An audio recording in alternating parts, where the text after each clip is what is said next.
Welcome to Alottabotz, stories from a world where robots tumble, tinker, and discover the wonders of the world around them.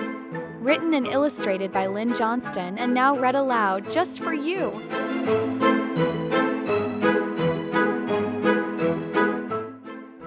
This is book number 2, and this again is about Timothy Bott. Now his granddad has just made him a pet dog. So marvelous things, we have to find out what those marvelous things are. Tim loved creatures, fat, short, round, and tall, but a dog Bott for certain he loved most of all. A dog of his own would have lit up his eyes, so when Grandpa Bott made him one, what a surprise! Tim thought his Grandbot was one of a kind, a machinist, inventor, a man with a mind that never stopped working. He never sat still. Tim was convinced that his Grandbot could fill every day with adventure and fun things to do, and as the time passed, Tim's love for him grew. Out in the garden, Tim wrote to a friend. "I miss you a lot," he said. Then he pressed send. Kids always hate moving. It's hard to adjust. But fate intervened and his mom said, "We must." They'd moved because Grandbot was living alone. Grandma had passed and he had a big home.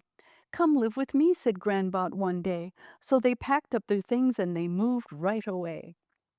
Now Tim and his family had come from a town where pets of all kinds and all sizes were found.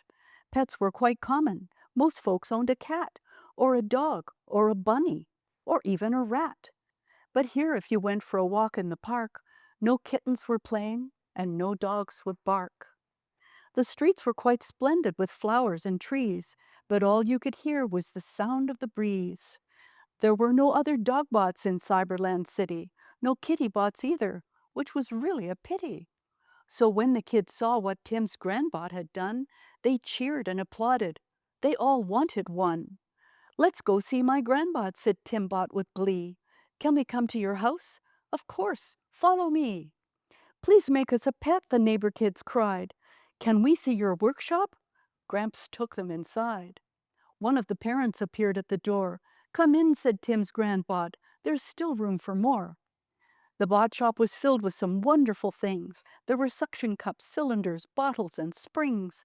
There was plexiglass fabric, aluminum, steel, propellers and dowling, and motors and wheels. The children's request was a major surprise. "I think I can help, but I'll need more supplies," said Grandpa Bot, looking around at his stuff.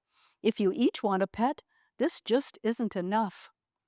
"My pop will have everything else that you'll need," said a bot who was tiny, but noted for speed.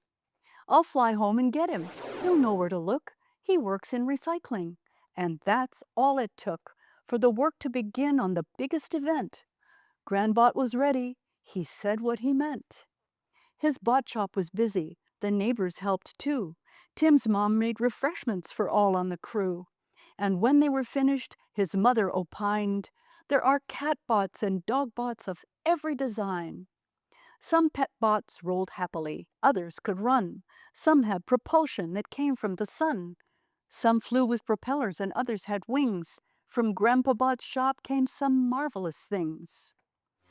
Then Dogbot decided he wanted to fly. "Be careful," said Mombot. "Don't go too high."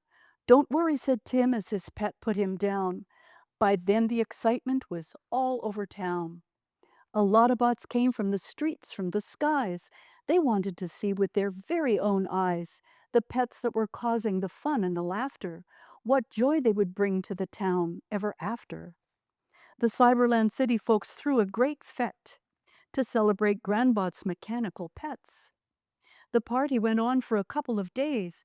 There was music and dancing and stories and plays. "Let's make this an annual event," said the mayor. All agreed it had been a successful affair. "This town is alive and it's all thanks to you."